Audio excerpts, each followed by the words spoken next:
योगी cabinet में आपको जल्द कुछ बदलाव देखने को मिल सकते हैं। ओपी राजभर के उत्तर प्रदेश में एनडीए का घटक बनने के साथ ये पक्का हो गया कि योगी मंत्रिमंडल का विस्तार होगा। हालांकि कब होगा इसका इंतजार है।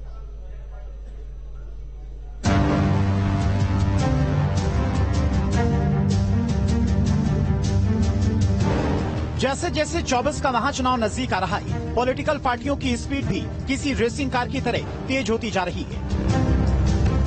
हर कोई अपनी स्पीड से विरोधी को चकित कर देना चाह रहा है। इस बीच सत्ता पक्ष ने भी अपनी गाड़ी का एक्सीलेटर खींच दिया है।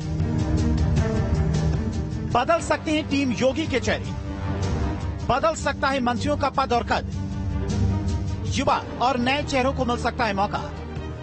जी हाँ, योगी कैबिनेट में आपको जल्द ही कुछ बदलाव देखने को मिल सकते हैं।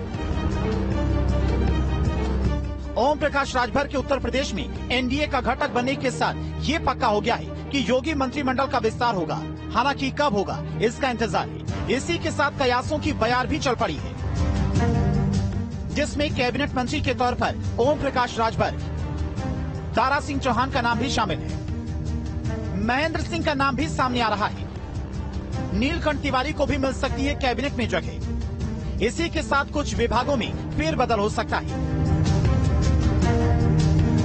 सूर्य प्रताप शाही का विभाग बदला जा सकता है। जितिन प्रसाद का भी नाम आ रहा है विभाग बदलने में। असीम अरुण के विभाग और कद में हो सकती है बढ़ोतरी। गुलाब देवी के विभाग और उनके पद पर खतरा। मंत्रिमंडल में आ सकते हैं कई और नए और युवा चेहरे।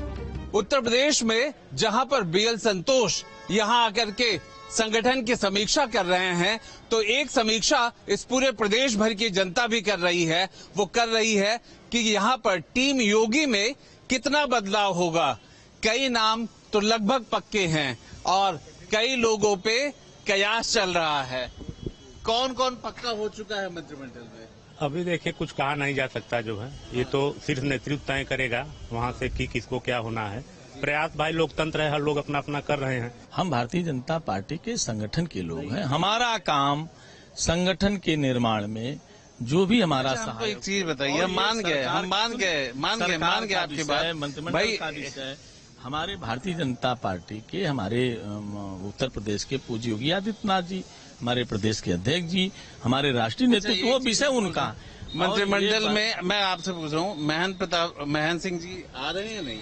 भैया, मैं भारतीय जनता पार्टी का क्षेत्रीय अध्यक्ष हूँ। आप मुझसे पूछो संगठन कैसे बनेगा, संगठन कैसे आगे जाएगा, इन सारी विषयों के मेरे पास जानकारी वो मैं करता हूँ। सरकार बनाना और ये मुंह में डाल के बात कहवाना, ये अच्छा नहीं। हमारे विषय में संगठन को पूछिए, हम आपको अच्छा नहीं, संगठन के ही बारे में बात कर रहे हैं कि भाई चुनाव होने वाला है तो मंत्रिमंडल का विस्तार होगा। कुछ संगठन के वाला है, ये मंत्रिमंडल का विस्तार हमारे पार्टी के राष्ट्रीय स्तर के राष्ट्रीय नेतृत्व, प्रदेश नेतृत्व, हमारे पूज्य योगी आदित्यनाथ जी, विषय उनका।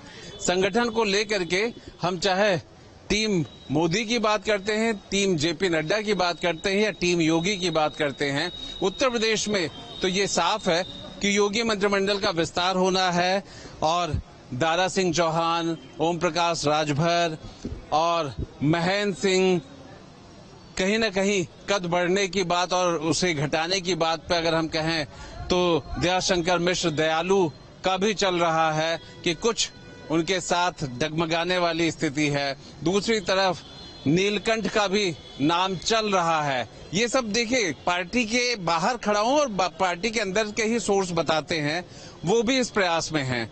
अब ये देखना होगा कि कई नाम हैं, गुलाब देवी, उनको लेकर के कि क्या वो रहेंगी या फिर उनके लिए दूसरा कोई चुना जाएगा।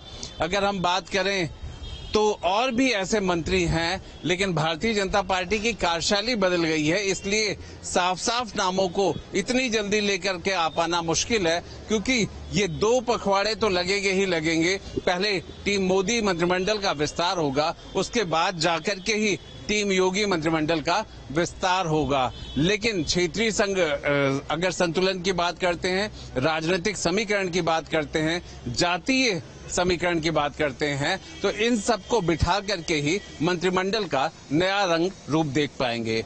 वीडियो जर्नलिस्ट सूफी खान के साथ आलोक पांडे, न्यूज स्टेट, लखनऊ। 2024 से पहले बीजेपी हर उस क्षेत्र में अपनी ताकत बढ़ा रही है जहां 2019 में उसे मात खानी पड़ी थी। उसमें से एक है पश्चिमी उत्तर प्रदेश, जहां मोदी योगी ने नया दांव चला और इसके तहत सीएम योगी बिजनौर और मुजफ्फरनगर पहुंचे। यहां उन्होंने सरकार की उपलब्धियां तो गिनवाई ही, आस्था के सम्मान का उदाहरण भी पेश किया।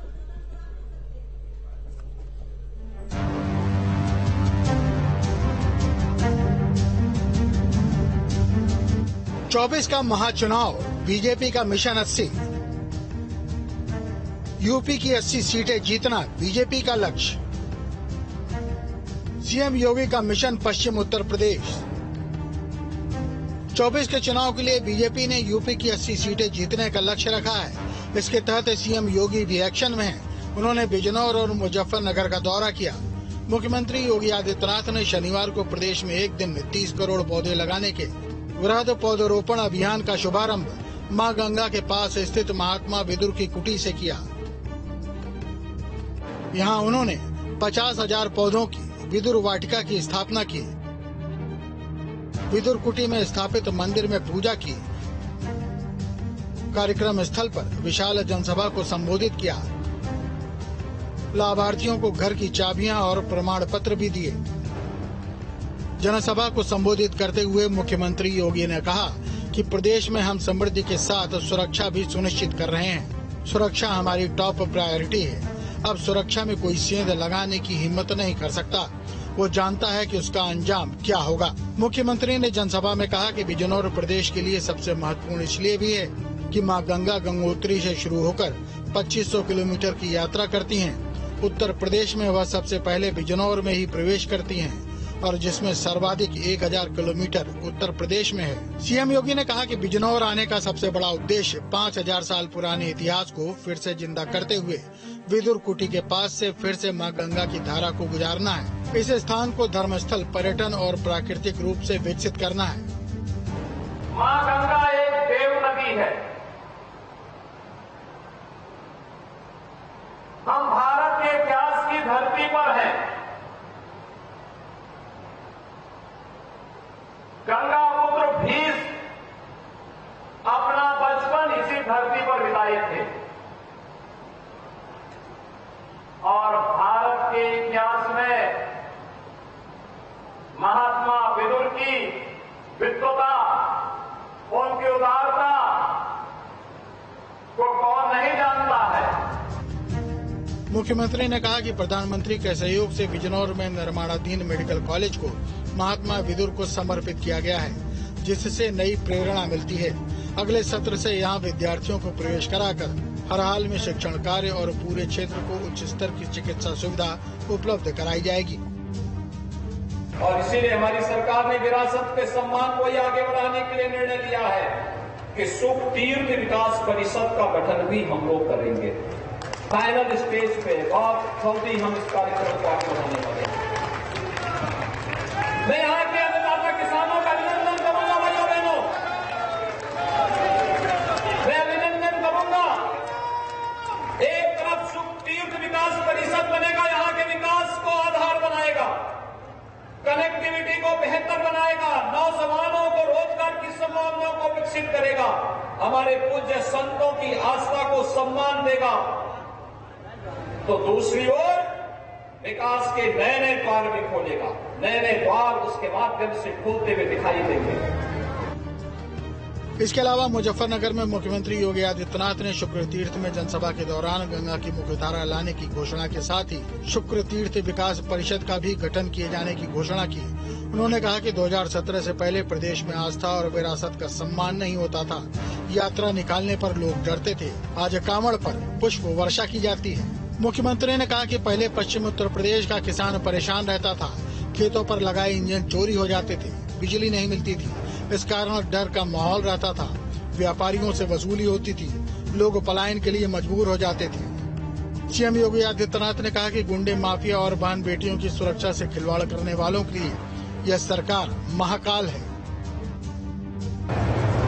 अराजकता चरम पर थी, किसान परेशान था, नौजवान बेरोजगार था, बेटियां असुरक्षित थी। और अब मैं कह सकता हूं, अब पश्चिमी उत्तर प्रदेश का नागरिक कह सकता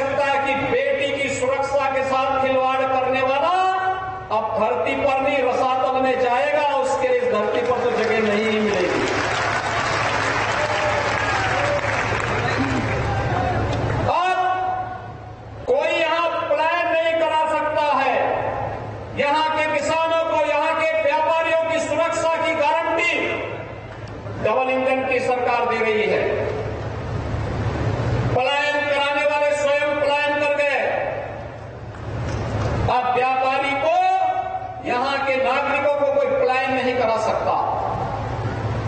और यही तो डबल इंजन की सरकार है जो विकास भी कर रही है, विरासत का सम्मान भी कर रही है और गरीब कल्याणकारी योजनाओं के माध्यम से तेजी के साथ बिना भेदभाव के शासन की योजनाओं का लाभ हर तबके को उपलब्ध कराने का कार्य भी कर रही है। बीजेपी 80 सीटें जीतने के लिए पूर्वांचल के बाद अब पश्चिम में भी एक्शन में दिख रही है। इसी के मद्देनजर सीएम योगी ने यहां 2 बड़ी जनसभाओं को संबोधित किया, साथ ही सरकार की उपलब्धियों का बखान भी किया। बीजेपी दूसरे दलों के बड़े नेताओं को तोड़ने में गुरेज भी नहीं कर रही। बीजेपी ने पूर्वांचल में समाजवादी पार्टी पर सियासी स्ट्राइक कर दारा सिंह चौहान को पार्टी में शामिल कर लिया था। इतना ही नहीं, ओबीसी वोट बैंक को अपने पाले में लाने के लिए ओपी राजभर की पार्टी एसडी-एसपी को एनडीए में शामिल कराया। पूर्वांचल के साथ ही बीजेपी की नजर पश्चिम पर है। ओपी राजभर और दारा सिंह चौहान के बाद अब पूर्वांचल और पश्चिमी यूपी के 4 बड़े नेता बीजेपी ज्वाइन करने जा रहे हैं। सूत्रों के हवाले से खबर है कि बीजेपी में शामिल होने वाले नेता समाजवादी पार्टी और उसके गठबंधन साथी आरएलडी के हैं। सूत्रों के हवाले से जिन नेताओं के नाम सामने आ रहे हैं उनमें साहब सिंह सैनी, सुषमा पटेल, राजपाल सैनी और जगदीश सोनकर का नाम है। 24 के चुनाव को लेकर जहां विपक्षी दल सिर्फ रणनीति बनाने में जुटे हैं, वहीं बीजेपी दूसरे दलों में सेंधमारी कर अपना वोट बैंक बढ़ाने की तैयारी में जुटी है। इसके अलावा सीएम योगी भी अपने काम को लेकर जनता के बीच जा रहे हैं। माना जा रहा है कि बीजेपी का सियासी गुणा भाग विपक्ष पर भारी पड़ेगा। Team news state.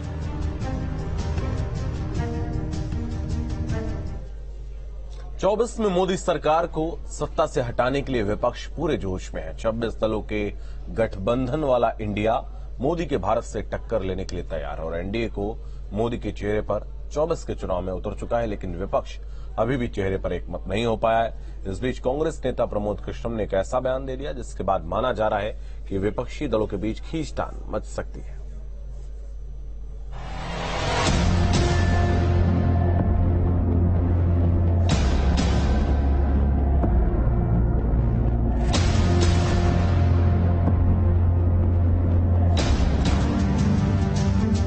दो 2024 के चुनाव की सियासी पिच तैयार हो चुकी है और टीमें भी भारतीय जनता पार्टी के नेतृत्व वाला सत्ताधारी राष्ट्रीय जनतांत्रिक गठबंधन यानी एनडीए जीत की हैट्रिक लगाने के लिए एकजुट है, तो विपक्ष भी एनडीए का मुकाबला करने के लिए इंडिया नाम से नए गठबंधन के साथ तैयार है। इंडिया यानी Indian national development inclusive alliance NDA में जहां 38 दल हैं, तो वहीं विपक्षी गठबंधन में अभी 26 पार्टियां हैं। विपक्ष के गठबंधन की तस्वीर साफ, नेतृत्व को लेकर सवाल कायम है।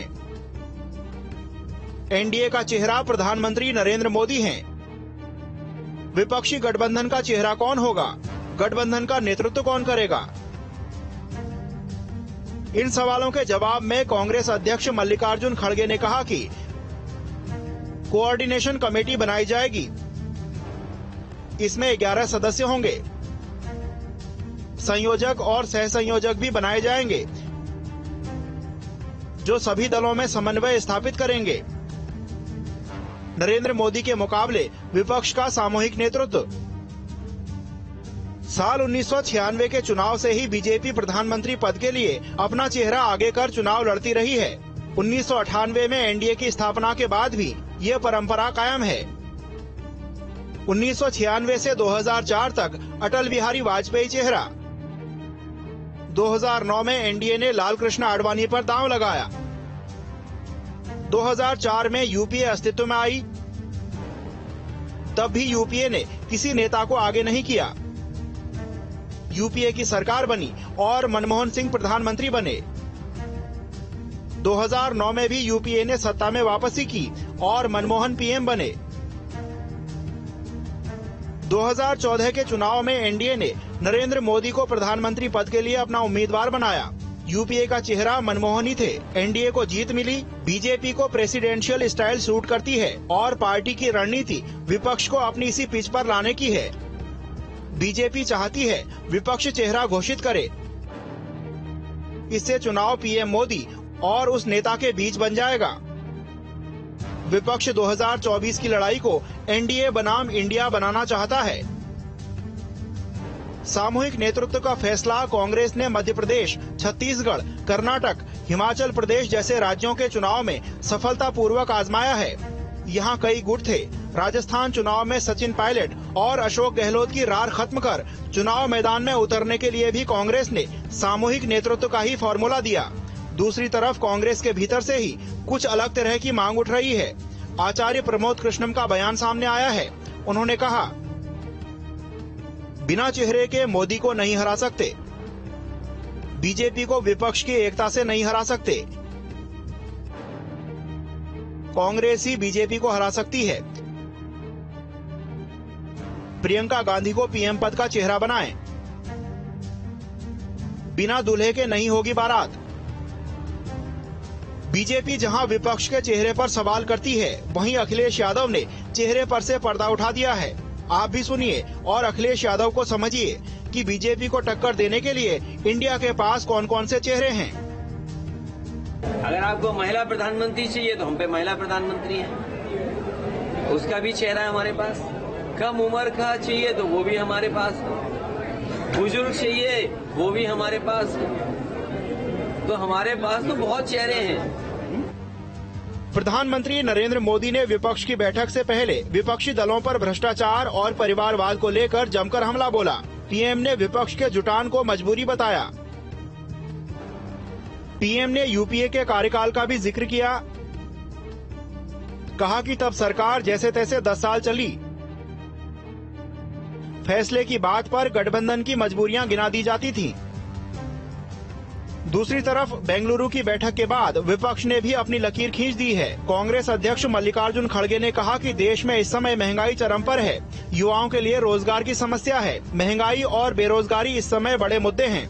बीजेपी की रणनीति साफ है, चुनाव को पीएम मोदी के चेहरे पर केंद्रित किया जाए। विपक्ष 2019 के चुनाव में इसका नुकसान उठा चुका है। इस बार विपक्ष की रणनीति चुनाव को सेंट्रलाइज की जगह लोकलाइज करने की है। 2019 में राहुल गांधी ने राफेल का मुद्दा जोर शोर से उठाया था। विपक्ष ने पूरे चुनाव प्रचार के दौरान पीएम मोदी को निशाने पर रखा, लेकिन जब चुनाव के नतीजे आए तो बीजेपी और एनडीए को 2014 से भी अधिक सीटें मिल चुकी थीं। हाल के कर्नाटक चुनाव में कांग्रेस ने किसी नेता को टारगेट करने की जगह मुद्दों पर फोकस किया और सूबे में पार्टी की सरकार भी बनी। कांग्रेस की रणनीति लोकसभा चुनाव में भी बीजेपी की पिच पर जाकर दो चेहरों के बीच की लड़ाई बनाने की जगह सत्ता पक्ष को महंगाई, बेरोजगारी जैसे मुद्दों पर लाने की है। Team news state.